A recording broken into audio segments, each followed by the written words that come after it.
N A ബീച്ചിൻ്റെ 5th ചാപ്റ്ററിൻ്റെ 6th സ്റ്റാൻഡേർഡിൻ്റെ 5ാമത്തെ objective element achievement objective എലമെൻറ്റാണ്.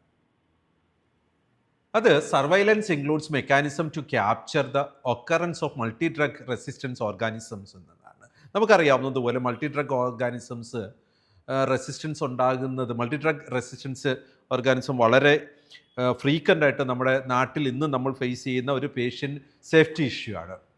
Patient സേഫ്റ്റിയിൽ വളരെ ഇമ്പോർട്ടൻ്റ് ആയിട്ട് നമ്മൾ നോക്കേണ്ട കാര്യമാണ് example methicillin resistance, staphylococcus aureus, multi drug resistance gram negative bacteria, vancomycin resistance എൻട്രോകോക്കി തുടങ്ങി നമ്മൾ മോണിറ്റർ ചെയ്യേണ്ട മൾട്ടി ഡ്രഗ് റെസിസ്റ്റൻസ് ഓർഗാനിസംസ് ധാരാളമുണ്ട്.